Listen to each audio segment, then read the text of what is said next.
genre.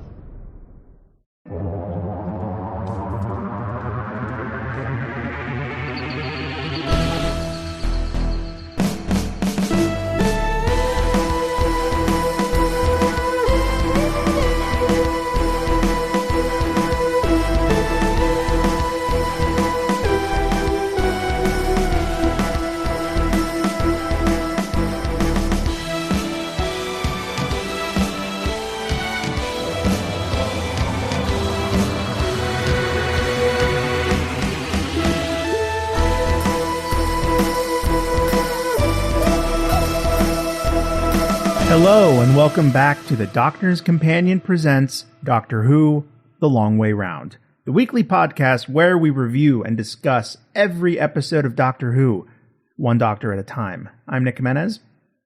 I'm Scott Corelli. And I'm Cassandra Fredrickson. And today on the show, we will be discussing The Long Game, the Ninth Doctor's sixth story. Tell us all about it, Scott. Yeah, so The Long Game actually comes from showrunner Russell T Davies, writer, and director Brian Grant, who would he's only directed this episode. Another one of those.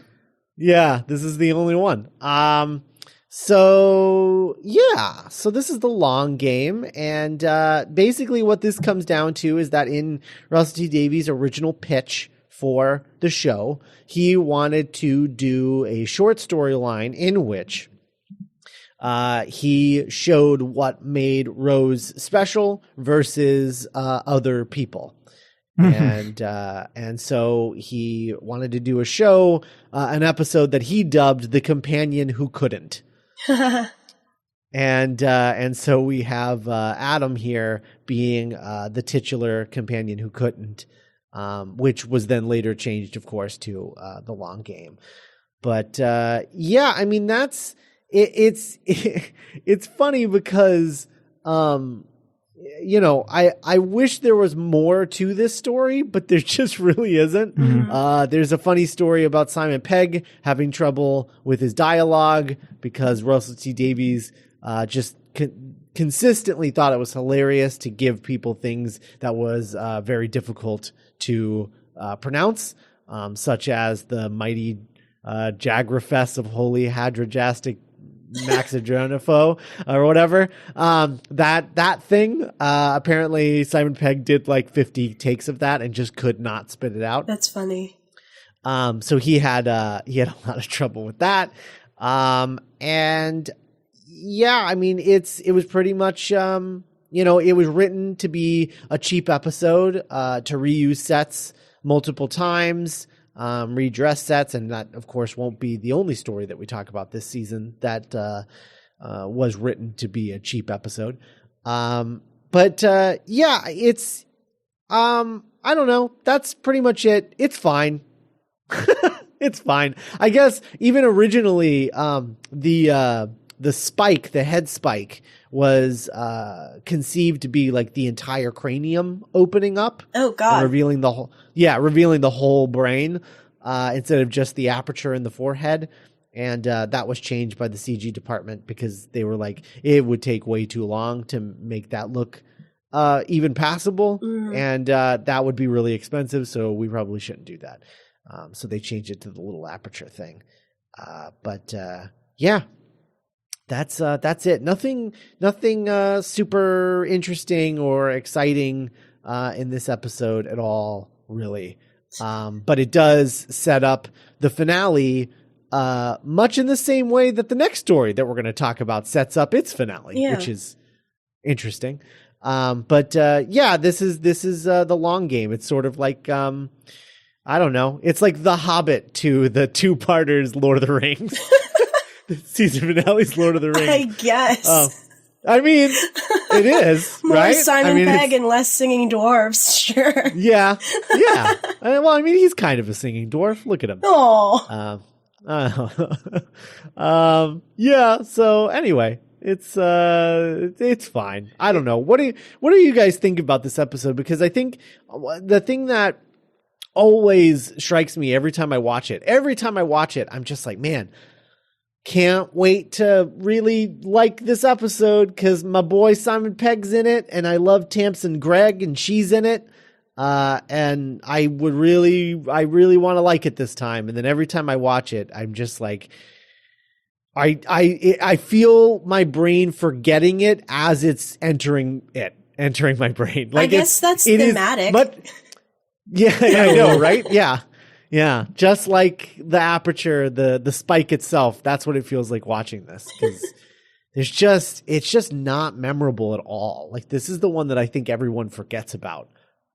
Is this episode. It's just fine. I don't really think it comes together completely. It's not a bad episode. It's just really forgettable.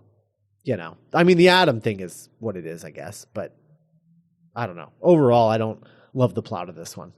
What do you guys think? It's certainly, it really is Russell to a T, minimum pun intended.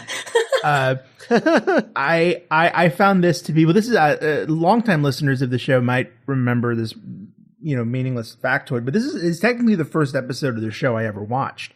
At the time I was just like reading Entertainment Weekly, and I was like, oh, Simon Pegg did something, I need to watch it. And it was an episode of the show called Doctor Who. That's so funny. Yeah, because it was like months after I had seen Shaun of the Dead, maybe even weeks, and I was just like, Simon Pegg was my new favorite band. It was like that, and so like Scott, it must not have made a big impression on me because 2 minutes into this episode, I was convinced I had never seen it before. I was like, oh wow, this is one I haven't seen. This is crazy. It's happened before with season 1 where I missed it. And then I saw Simon Pegg, and I'm like, oh, wait, no, this is the first episode of the show I ever watched.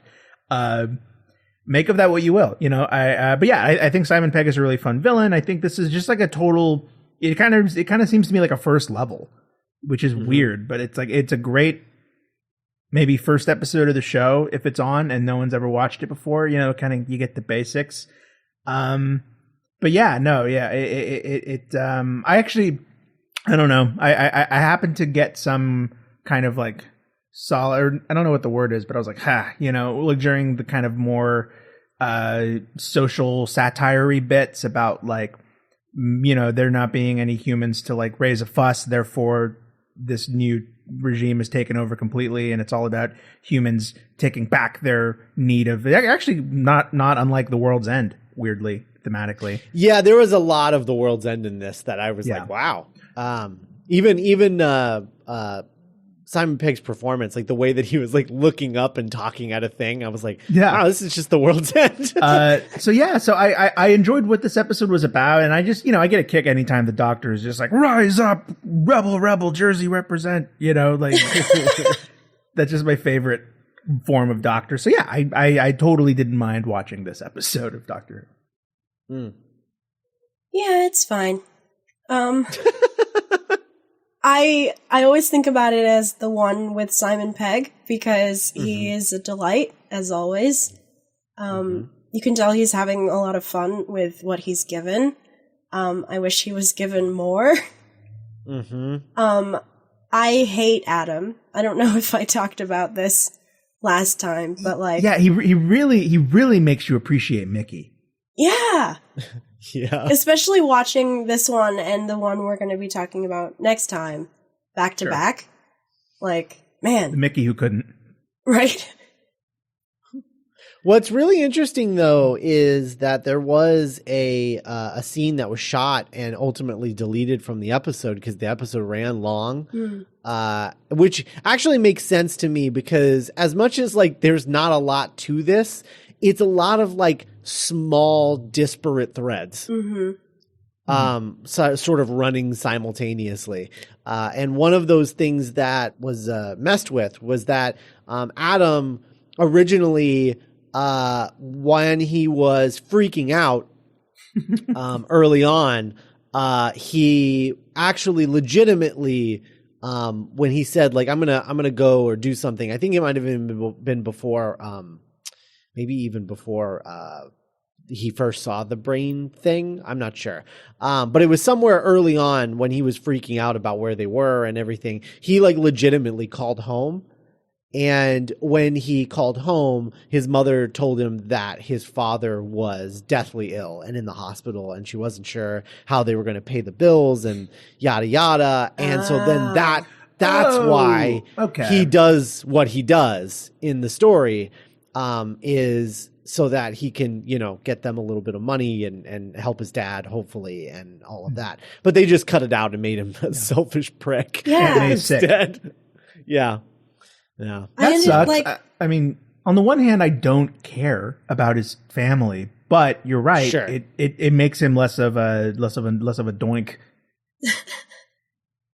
The punishment, like if they had included that, the punishment at the end seems a lot more cruel than it does as it is, And maybe that's why. Probably. Yeah. Yeah, that's true. I mean, ultimately, it's more important to soften the Doctor than it is to soften this idiot. Right. So that makes sense. Yeah, that sounds like a mistake that I've made as a writer, like disservicing, or, like making one character, that's something you have to do sometimes in the edit of like, oh, this doesn't work. And it kind of takes away from our protagonist. Right. Yeah. So yeah, he's Adam is terrible. I mean, he's just, what an idiot. I mean, what even was he going to do with that information? I don't know. It's very strange. Give it to people. What's Mark Zuckerberg doing? Yeah. Step 3, profit. I guess. Not paying people livable wages and making them work in white cubicles and live in white cubicles. Yeah. Jeff. That being said, I would love to see Adam come back at some point as a villain. Oh my God, that would be so weird. That would be very weird. Oh, I would love it though. I think that would be great. 13th's like, I always knew you'd come back. My greatest foe. Maybe that's what Moffat should have done in the 50th anniversary to entice Eccleston to come back. It's like, you'll finally get to work with Bruno Langley again. Oh my God. It's like the League of X's or whatever, and it's all the one-off companions. Oh my God. Yeah. There's a $10 idea. There's a shirt idea. Like a universe where all the companions are like, you know what? F this dude. Yeah. Led by Adric. Yeah. Oh no. It's just Adric going around collecting old companions. Rest in peace, Adric. R.I.P. Adric, and also R.I.P. the dinosaurs, because they happened at the same time. Yeah. Oh man. Good old maths boy. Love you, maths Adam, boy. however, is not a good old maths boy. Yeah, he is kind of like a dark Adric. He is kind of. God, I wish that had been the original title for this story. The Dark Adric. You know what's cool about Dark Adric is if you don't know, if you're just reading that, it does kind of sound like the name of a planet or a spaceship. But if you do know, it's like, whoa. Yeah. Oh my God. Fantastic. Yeah. So the I would argue one of the grossest things they've ever done on this show is the vomit ice cube. That is horrifying. I just have a disgusting taste in my mouth just thinking about it. And just like, what would that even feel like? The idea of like your vomit being turned into an ice cube in your mouth. Gross. Oh man, yikes! It's such a Russell T just has the weirdest sci-fi ideas, and I really love it sometimes. He does. Also, further proof, as if we needed any more proof, but further proof in this episode that Jack being the face of Bo was a last minute retcon, because they're like, the face of Bo is pregnant. It's like, okay, I don't know. Well, they say he in the episode. They say he. Really? Yeah. Okay. All right. Well, maybe. Hey, you don't know what happens to a person when he gets that old. I guess that's true. And you can make babies after a while. He's an alien, Science. man. Yeah, that's true. Yeah, he's not even a human. Us. Is he an alien? Jack isn't an alien. Oh, he isn't? No. He's from some time nonsense. Yeah, he's from the Time Academy something. Time, I don't know. We're going to find out in a couple of sessions. Oh, cool. Great. When we meet him finally. Did he fall in the Lazarus pit? How is he immortal? When did that happen, Cass? Well, we'll find out. With Bad Wolf? Oh, right. That's right. Because she brings him back, right? Yeah. Because he dies, and then Rose brings him back, and then with the TARDIS particles. Yeah. And then when he comes back, he's immortal. Cool, man. TARDIS particles. Yeah, TARDIS particles. Tarticles, for sure. Tarticles. Tarticles. Have either of you seen Look Around You?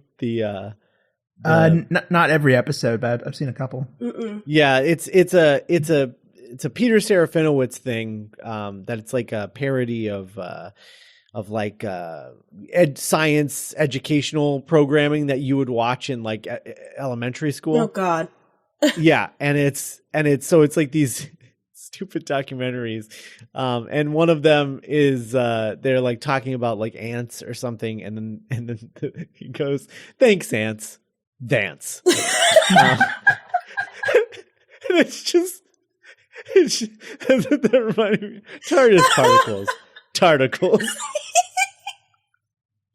Oh man, let's do it. Let's introduce it into the canon. We kind of get some tarticles here in a couple episodes. Not to get too spoilery. Wait, you know what, Cass? We watched it. The only time that we met in real life, we watched that show. Did we? Yeah. Oh my God. We watched it in the hotel room. Yeah. Okay. To be fair, that entire night is a blur of wine and pizza. So yeah, that's fair. That's very fair. But this is also the one where it was just like, birds, what are they? Oh my God. Yeah. Okay. Yeah. God, what from birds? the recesses of her memory. From like the recesses of my drunk memory. Yeah. Oh my God. That was like 7 years ago. I know. What are birds? No one that really knows. Anyway, tarticles. Dance. Dance. Thanks, ants. Dance. So the long game. Let's see what else we got. Tamsin Gregg. Just 2 Shaun of the Dead alumni in this. Right. Wish I liked it more.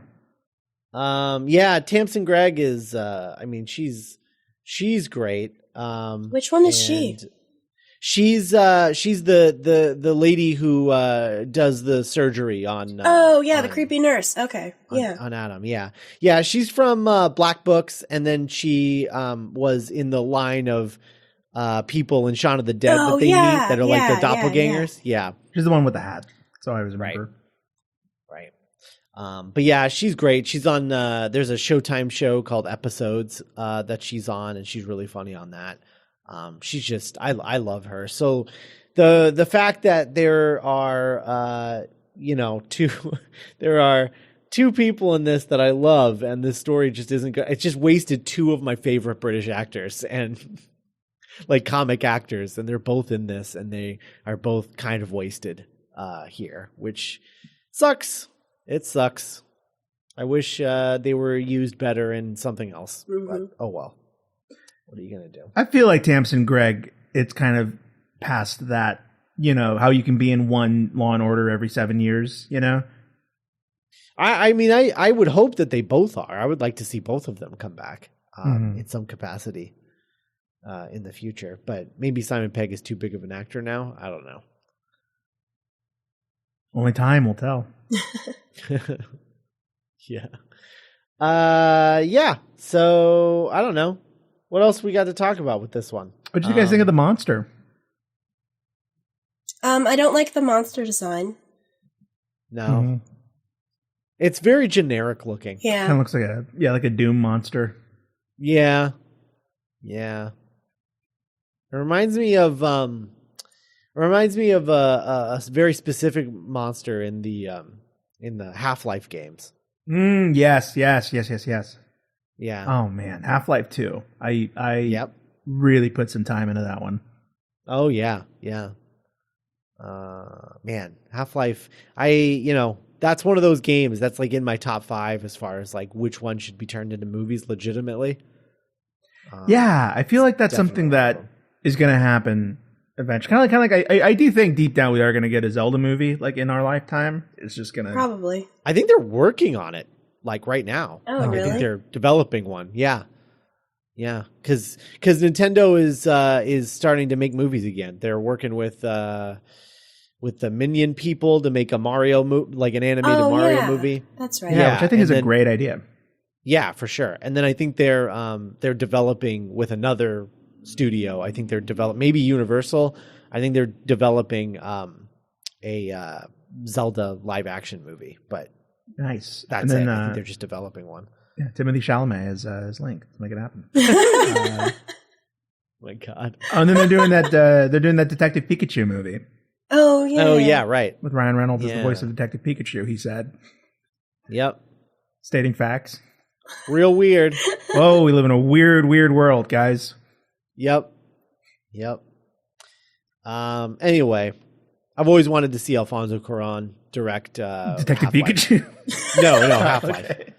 I've literally never thought about Pokemon more than when anyone else is mentioning it. That is the extent of me thinking about Pokemon Aww. is when I'm listening to other people talk about it. You gotta I wanted catch to them make all, it that- Scott. The thing about Pikachu Yeah, is nope. he's not just solving a mystery; he's trying to solve the mystery of his own existence, It's too. his own being. Is that Guillermo del Toro? Alfonso Detective Pikachu? Guillermo del Toro would rock a Pikachu movie. Pikachu would have like working. You would like see there would be a part where someone would have like a scroll of Pikachu's like inner workings and like how his They're pocket monsters. I love them. they're pocket monsters. They fit in your pockets. They're all like horrifying. Like Bulbasaur is just like a mouth.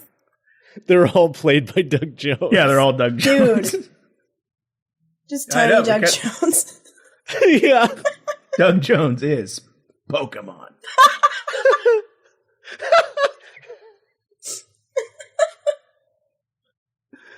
Oh man. Doug Jones is also someone that could really rock Doctor Who in any capacity. Yeah. I mean, it is honestly surprising that they've never tried to get him for a monster at some point. God, that'd be horrifying. Well, they have an interesting relationship. I can't really think of a lot of American actors that have been in even the new version of the show. Yeah, no. But I mean, I don't know. They've got an American directing James Bond now, so why not? Right? Yeah, anything could happen. Yeah, it's true. Anyway, as you can see, we're struggling to find things to say about the long game. I mean, like, it's just not a great episode. It just exists. I will say that if you happen upon it, which when does that happen in 2018? But if you do happen upon it, I think it's a good starter episode for someone who's never seen it. I think there's some good individual moments in it. I think Simon Pegg's fun. We get that, like, is a slave really a slave if he's not aware? Yes, I think that's like a great 9 moment. So it's not actively bad. It's not like a poorly made episode of Doctor Who. It is just like a very serviceable, unmemorable episode of the show. In our opinion. it's very much like a kitchen sink Russell T Davies episode. Yeah, and I guess I liked it in that way, where it was like, oh, here's everything I like about this crazy reign of the show. Yeah. It almost feels like it feels kind of first drafty, to be honest. Like nothing quite hits at the level that you want it to, Yeah. Like there was the bit where they were like revealing that they make up all the news and everything, and man, that's 2 episodes in a row where people are just given force fed the news by a corp. Wow, weird. Russell T Davies, he has got a brand. He certainly has a brand.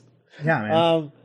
Yeah, so I think that there was room to talk about that more, like put a little more metaphor stank on it. Sure, dig a little deeper, maybe scratch beyond the surface. Yeah, because I mean, there's something to be said about like cable news or whatever, but then again, I guess maybe that's more of an American thing and not really a British thing. So maybe that's why that's. Listeners, how do you feel about your what was 2005 2006 Britain thinking about in terms of media? Where were we? Where were you guys at back then? Was it so long ago? Yeah, I don't know. Anyway, it feels like there's supposed to be an allegory of some sort here, and it's just not quite working to me. I don't know, but like Nick said, maybe that's just our lack of know-how as far as being Americans. Maybe there's something else going on in England that this is more relevantly allegorical for. Because I know, like, as an American in 2018 watching this, I was kind of getting oh wow, this is precedent. I wonder if this is precedent back. Yeah, but then they didn't quite stick the landing. Yes, it was. Yeah, they like presented it and you're like, yeah, okay, and then they just set it down. Right. Yeah. Next time, baby. Yeah. And he would. There would be more Russell T Davies episodes of Doctor Who dissecting the shallowness of the media, of the television. Yes. But it would actually be played by Russell T Davies instead of being recast with a new actor. Sure. That was an Iron Man versus Iron Man 2 reference for those of you who didn't catch the War Machine reference I made. Anyway, next time, baby. Poor Terrence Howard. He just wanted to get paid more than everyone else. It's respectable. Yeah. I just want more money than anyone else working on the movie.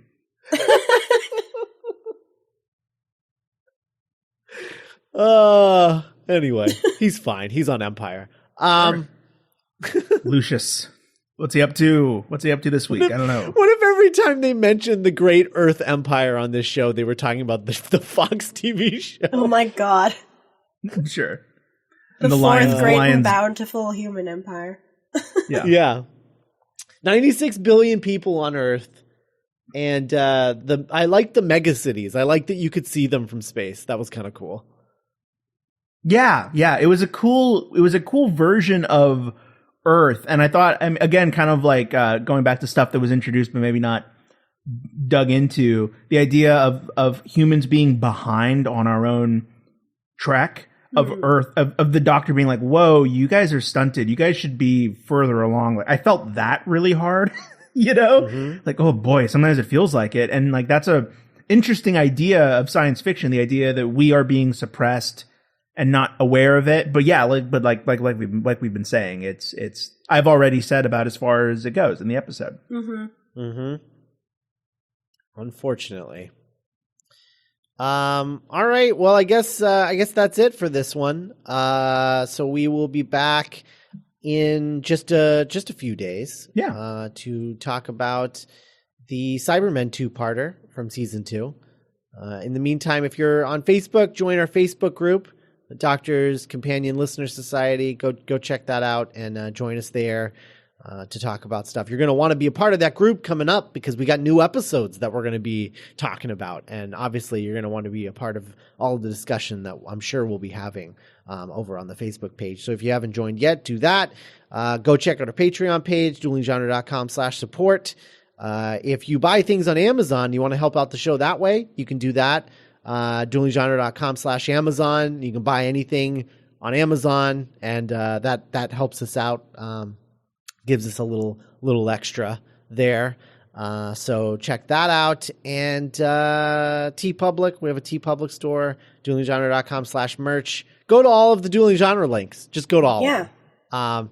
Go to all of them, use all of them, and Yeah, that really does help us out a lot. And also, Nick and I have the Cornetto Minute Season 2 coming up in November, where we're going to be tackling Hot Fuzz 1 minute at a time. Speaking of Simon Pegg, and then also Cass is still trucking along on Two Towers, still going. Still going. So check out all of those things, and we'll be back in a few days with Rise of the Cybermen, Age of Steel.